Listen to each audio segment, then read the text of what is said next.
Good morning, televiewers. Welcome to another edition of your program, The Woman. As you all know, The Woman is a program that debates on issues that concerns women.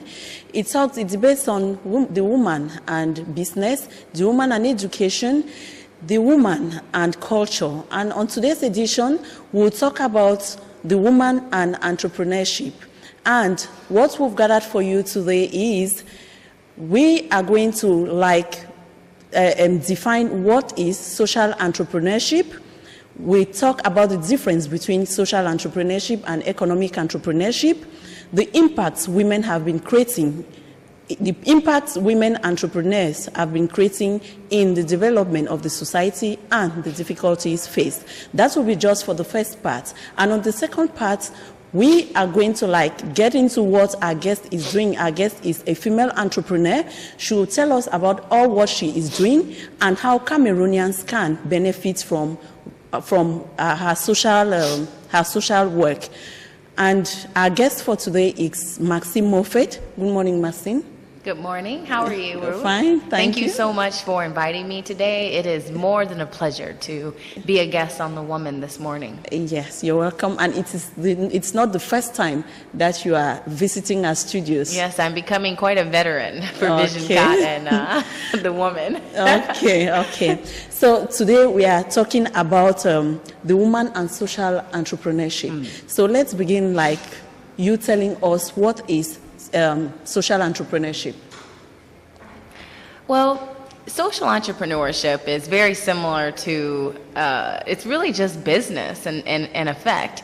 And what is business? Business is providing a activity or product that can be beneficial to a particular community. So a social entrepreneur is someone that provides either an activity or a product to a specific community.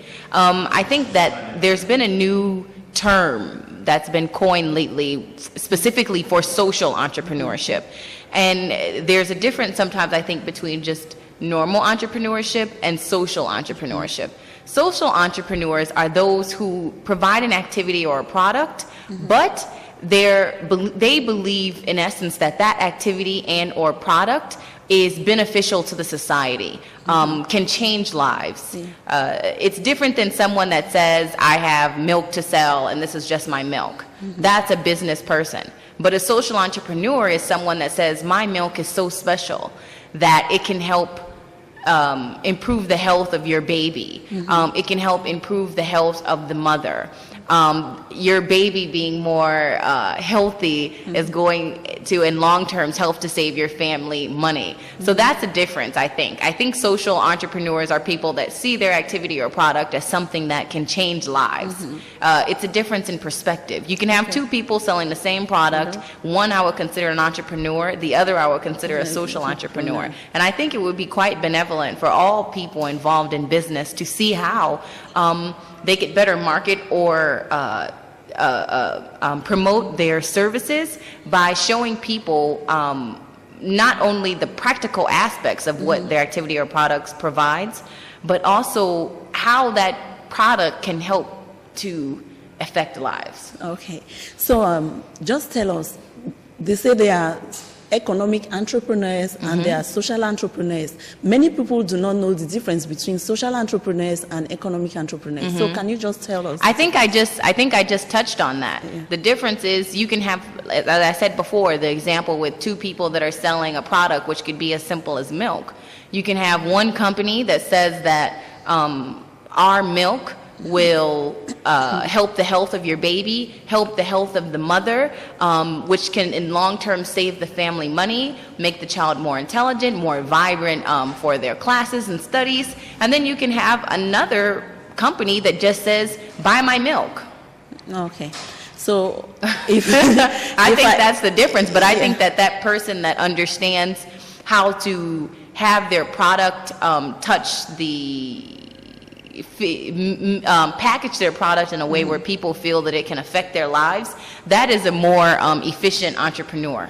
Okay, and we've discovered that nowadays there are more, entrepreneurship was something for men, but nowadays we are discovering that many women are getting into entrepreneurship.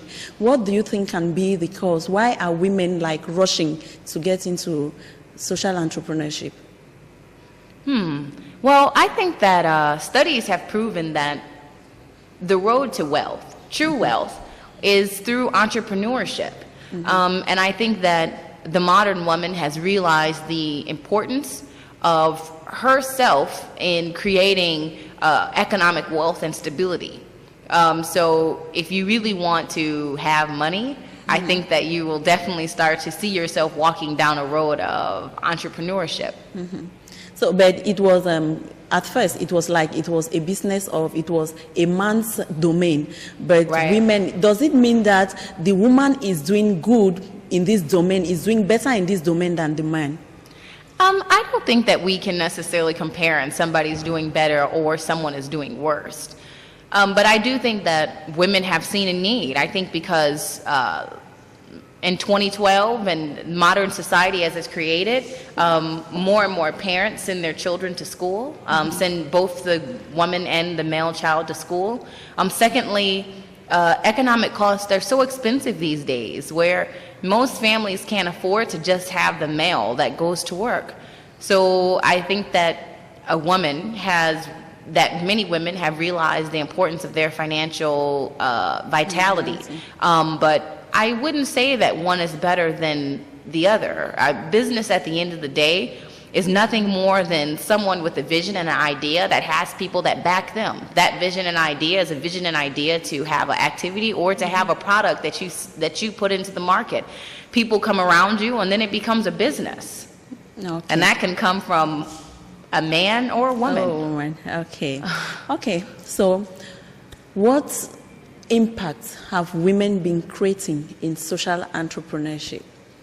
Wow, I think that they've been in their numbers. I mean, I think women have always been in a community those that think of the social impact of their activities or products that they put into the market. Okay.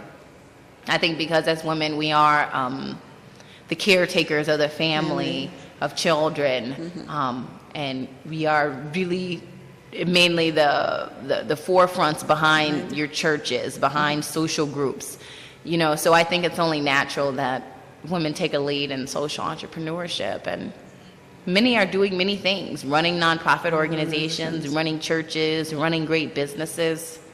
I think they're in their numbers. Yeah, and by doing this, one cannot be successful without facing difficulties. So what are some of the difficulties that these women face in this domain? I think the difficulties that women face are very similar to the same difficulties that a man faces. I think anytime you get ready to start a business, the first difficulty you're going to face is within yourself, fear. So being able to conquer those negative thoughts that will come into your mind that tell you that this can't work. I think that is the first barrier that we have to face. And it's really funny to say that sometimes your biggest enemy is yourself. And then secondly, when you begin to share your idea or your vision or start your business, who you surround yourself, who you allow around your surroundings is critical, because you can have a lot of people that give you negative energy, that tell you things are not possible, and that come to just plant seeds of fear within your heart. And we know that once fear starts, you begin to slow down, stagnate it, your vision becomes blurry. Many times all you see are the difficulties versus the steps that are necessary for you to achieve your goals. So I would say that the first thing for any person that wants to be an entrepreneur is first to clarify your vision of what you want to do and to write it down on paper. Secondly, after you do that, go for it and stop yourself from being fearful and stop others that bring fear around you.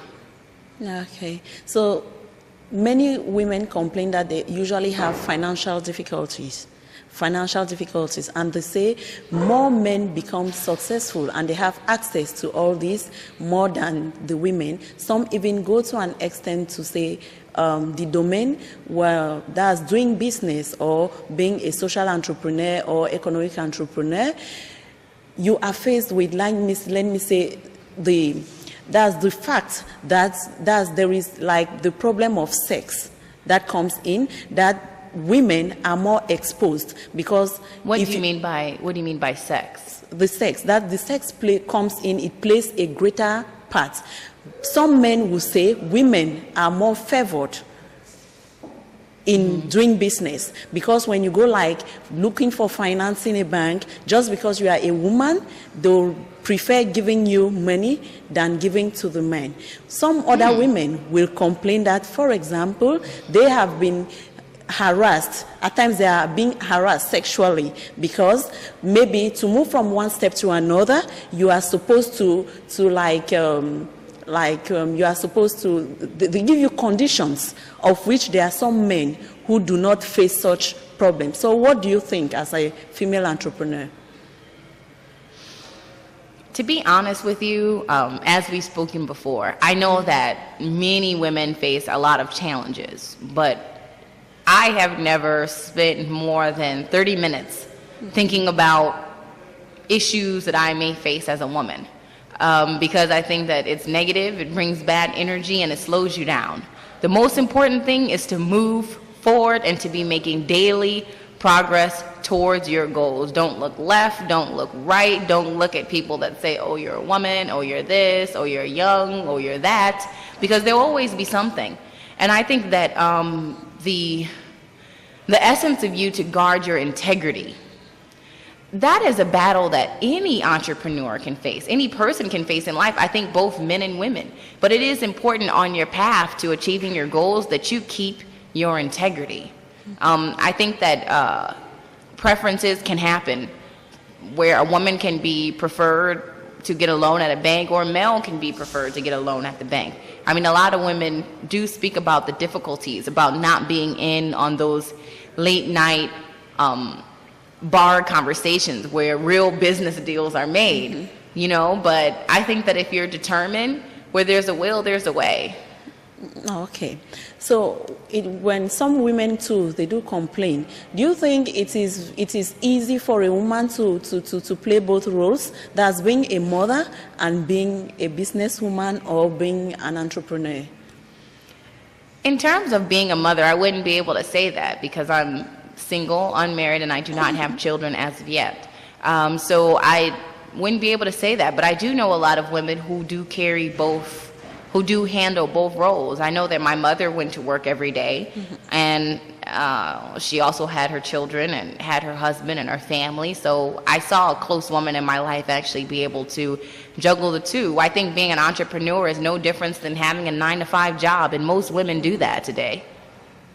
Okay, so you don't think there is any problem with that? She can manage both? Because, like, let me say, for example, they usually say it is the woman who spends most of the time in the house to take care of the family, to take care of, that the man is just there. Let me say, if I'm like coming into African context of a woman is that type of a person who has to be in the house, who has to take care of children. But when it comes to, let me say, taking care of the children and going to work, I think it can be very difficult. So I don't know. I think there's a balance. I think it's very difficult. But again, as I said, I think that the male and woman, wife, husband dynamics have considerably changed in 2012. First of all, I think there are a lot of women who would find that if they are not working or being financially viable within their families, that they can face more problems than the woman that has found the means to be financially viable. And you can also find that woman who is being financially viable, who does also receive backlash from her family or maybe her husband because she doesn't have that time. So I think right now, even in the new African context, there's a change and there's a shift that's happening that is almost creating a shock. I think it's shocking for men who almost want to have the same women that that want their wife to maybe be like their great-great-grandmothers that maybe stayed in the house all day, cooked and cleaned, were always there for them right after, you know, they were used to a house where the mother was there after school, was there for the husband all day, always on call, always present, but didn't work. outside of the home. I think a lot of men want that. But then at the same time, they also want a woman that can work, because life is very expensive and very few families can afford to have several children and just have one person working. So now we have these dual mentalities that are happening and that are battling each other. So I think it kind of causes a bit of schizophrenia within some families, and even some men that I speak to, they want their cake and want to eat it too. They want their wives to work and to economically contribute to the family, but at the same time, they're the same ones that can have complaints if at 5 o'clock the wife isn't back from work or hasn't already prepared food. I also think that this schizophrenia is happening on the side of the woman as well, who's having all of these demands on her, because the woman today is having to pick up even more roles than she had before, because she's still expected to cook and clean, to attend to her children, and also to work. And many times women are working sometimes at the same institutions that their husbands are working at, making the same amount of money, sometimes more, sometimes working 2 times as hard.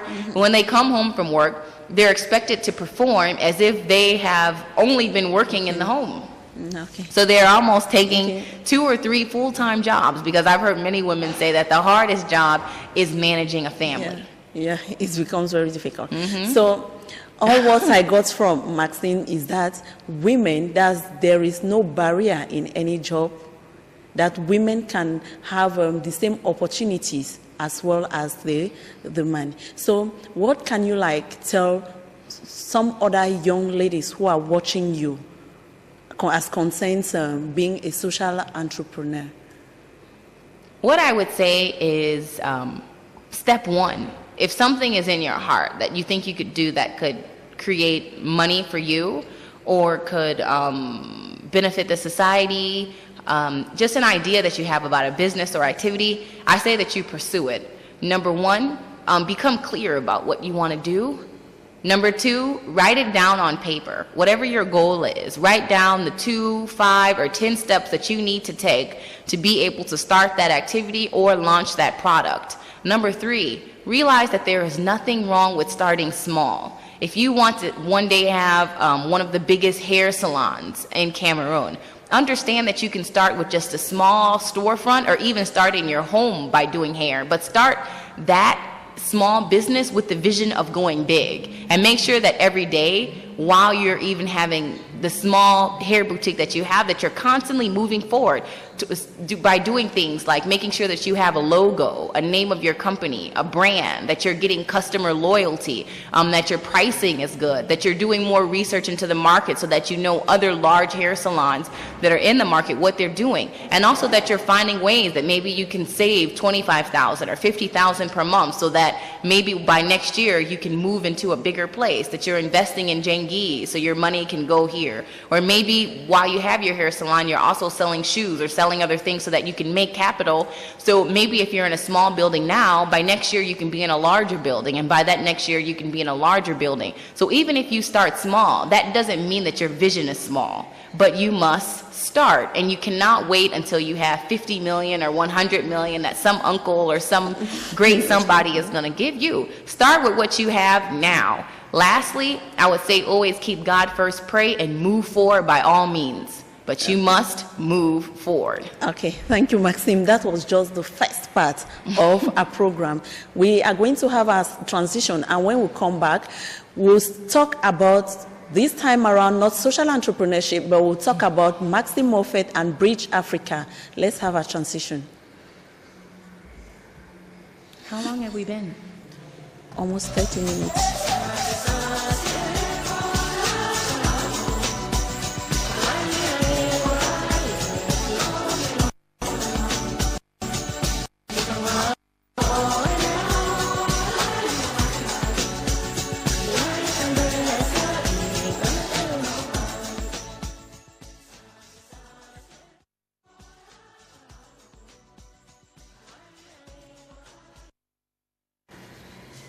Yeah, welcome back to the program, The Woman, and the second part of our program, we'll be interested in what Maxime Moffett is doing Maxim Moffett is the founder of Bridge Africa, and Bridge Africa is a platform which intends to connect communities through internet communication technology. So Maxim, can you tell us what Bridge Africa is?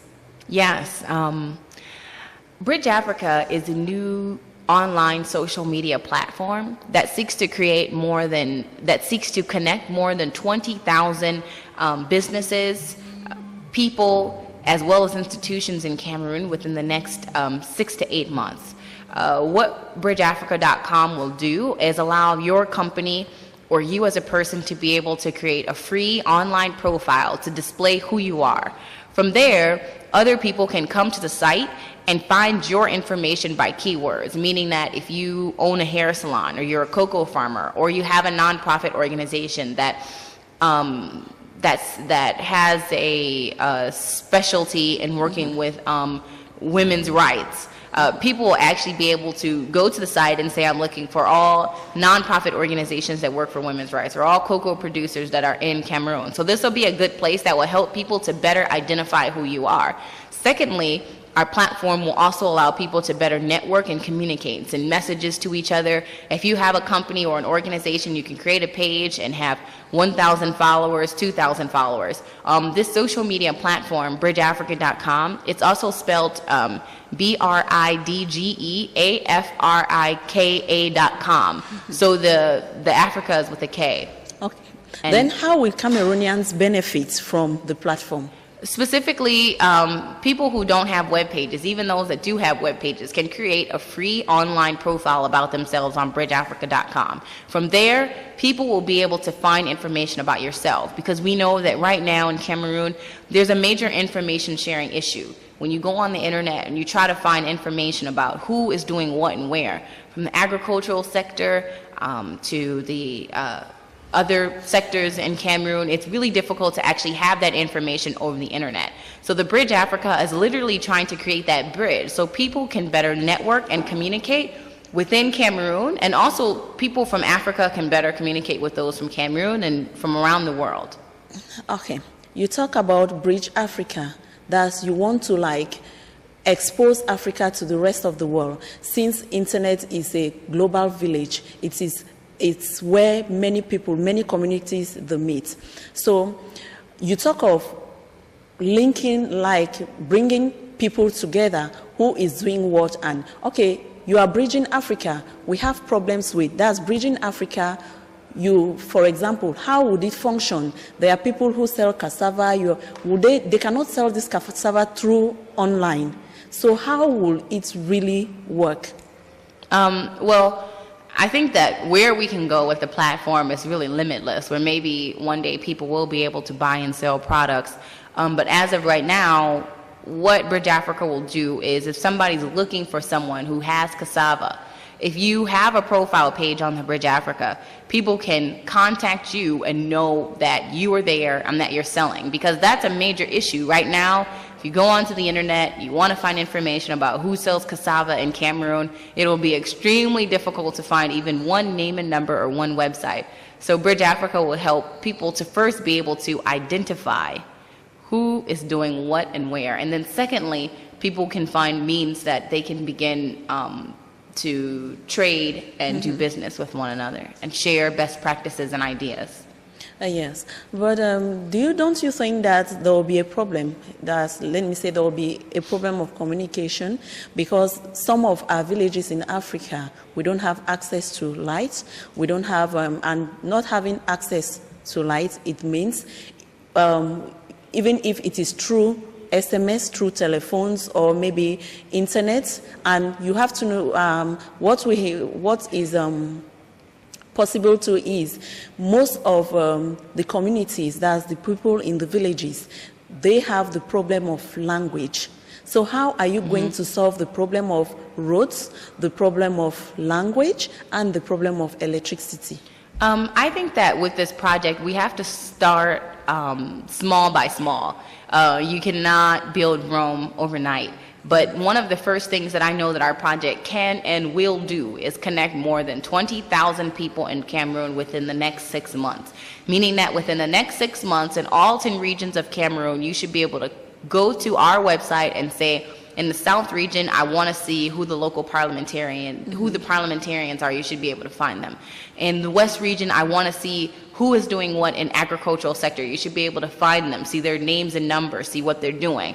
In terms of civil society, you should be able to see information about what they're doing. So a number of 20,000, I think, is still small. It's a drop in the bucket, but it's a vast beginning because our project is extremely sustainable and something that is viral and will just continue to grow with time. There are electricity problems, but I realized that in all 10 regions of Cameroon, you have at least 4 to 5 cities that have internet access, cyber cafes, and places where people can get onto the internet. As a second part of our program, which we'll be rolling out in coming months, is a mobile phone application where people who just have cell phones will be able to access our platform to share information. But that application has not been released into the market. We just launched bridgeafrica.com 3 days ago, in fact, on the 18th of April. So it's new, and I hope all of you will get involved because really what we're doing is an information sharing movement. And something else I'd like to say about us is that we're not just creating an online platform where it's like, okay, we've created a website and now we sit in Silicon Valley in California and say, oh, log on to our website. No, because we are starting an information sharing movement where in all 10 regions of Cameroon, we're going to hire trainers, work with people locally so that we can train trainers on how to train other people in their communities. So trainings will be happening throughout this country at local cyber cafes where the trainers will invite people from various thematic groups and demographics to come and learn about Bridge Africa, bridgeafrica.com, how they can log on to our website to highlight who they are. And also in the training, we'll be telling them about the importance of sharing what they do and who they are, that even if you're a cocoa farmer somewhere in the rural areas, you're not very rich and you feel that your information is not that vital, what we want to share with them is that what you're doing is critical. It's more than vital. And it's critical that today you put your information online and you start communicating because you never know the people maybe within Cameroon or outside of Cameroon that may want to communicate with you. And now this information sharing issue, I found that it's not just an issue for people from outside of Cameroon to find others within Cameroon. It's also an issue in Cameroon. I've met people who have an idea or a vision or a business they like to start, and they're looking for a product or they're looking for a certain speciality, and they feel that they need to go to China or go to America or go to Europe or somewhere outside of Cameroon to find the help that they need, when in fact the person or product that they need may just be 1 hour away, but they have no means to be able to access that information. And what are some of the languages that they'll use? Because let me say, in the rural areas, you see, there are some of our mothers there who do not understand French, neither English. So how will you go about this? We're going to start with French and English. Maybe with time, we'll expand it to other local dialects, but for now, those are the primary languages. And the Bridge Africa targets which population, which does? Right, that's a good question. Actually, we're looking to create the first hybrid collaborative information sharing system. By that I mean it's cross-sector. So we're looking to work with the government to connect parliamentarians, mayor councils, government ministries, the private sector, which includes businesses, the public sector, which includes non-for-profits, and international organizations. Individuals will also be involved. So it really involves the entire community. Okay, so Bridge Africa, it's a social network. So can you tell us how Bridge Africa is different from the other social networks? Thanks for asking that, Ruth. And by the way, you look very beautiful today. I love your shirt. I'm sorry that it took me so long to say that. What makes us different? Of course, you have other platforms out there like Hi-Fi, Facebook, Baidu, but these platforms are very much entertainment based. You can't go to them and say, I want to find a parliamentarian in Cameroon, or I'm looking for a cocoa producer in Cameroon. But on bridgeafrica.com, you will be able to do that in coming months. And we hope that all of you cocoa farmers out there, all of you parliamentarians, all of you youth, go onto this website and tell the community who you are. Start a profile page today. The system is completely free. So that's the difference between us. Secondly, we're here in the community. Again, we're not just in California. And the Bridge Africa is here to stay. So we're creating a sustainable community program where you will be meeting us. Many of you will see us in coming months in your community, training you bouche à bouche about what our project is about, and also about the importance of you sharing who you are. You must. Because all of you, with your ideas, your products, and your activities are critical to the economic empowerment and social good of your community. And it's important that people know that and start sharing today. Okay, we'll have another transition, Maxine, and this time around when we come back, we'll talk about not Maxine and Bridge Africa, we'll talk about Maxine. Maxine will tell us who is she, and because so many people will be asking themselves, who is this young lady, this young, beautiful lady? So you tell us who is Maxine, and apart from her business, what does she do? And I mean, that's from, it's from that we shall go, we shall close the program. So let's have another transition.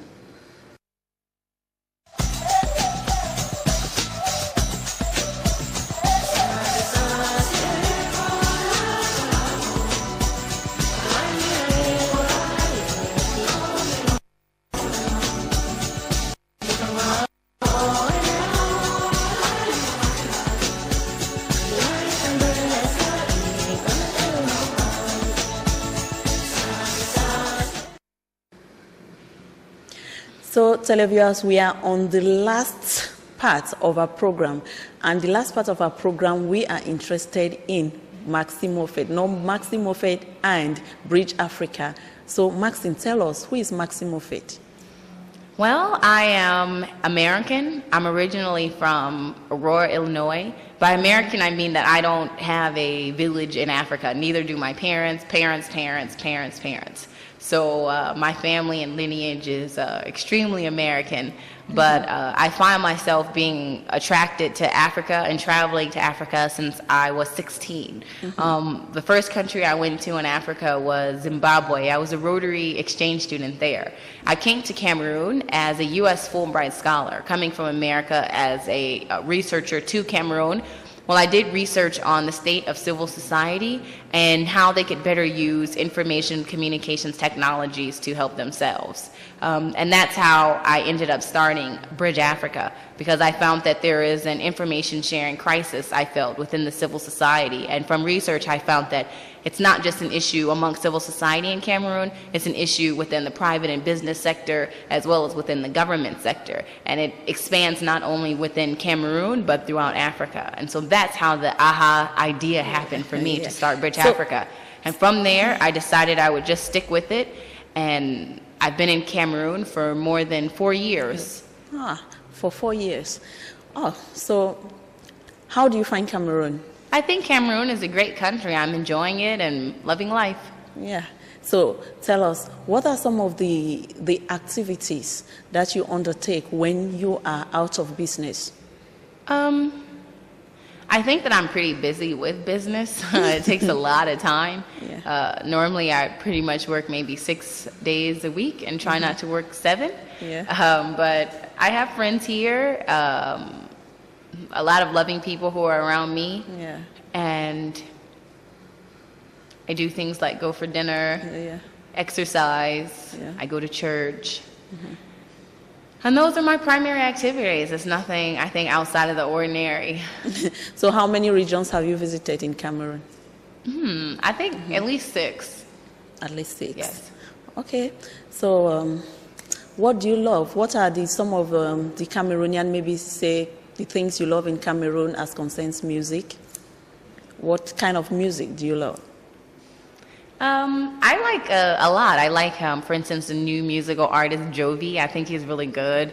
I like Lady Pons. I like Kubi de Kela in general. I really like the beat and the rhythm of that. It reminds me a lot of Chicago house music. I like a lot. I like a lot. I like the music, the culture, the art here. Cameroon is a wonderful country. Okay. So what are some of the dishes that you like? Well, I love eru. Yeah. I like kati kati. I like okra. Those are my favorites. Oh, yes, and grilled fish. And good fish. Yes.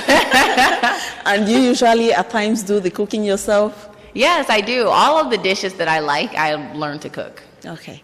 So, Maxine Moffett being a very beautiful lady and a businesswoman, the last question I would like to ask you is Maxine Moffett married? Because maybe there are so many out there who are like looking and say, oh, she's a beautiful lady. And they'll be asking themselves, is she married or not? So, are you married? No, I'm not married at the current time. Yeah, which means any Cameroonian who is interested can get to Maxine Moffett. Well, I don't know about that, but let's say that I'm not married currently. Okay. Okay, thanks you, Maxine. We've come to the end of today's edition of The Woman. Hope you did enjoy the program, and if you did, do join us again sometime in 2 weeks' time for another edition. Until then, stay tuned or keep watching programs on Visionka Television. Goodbye.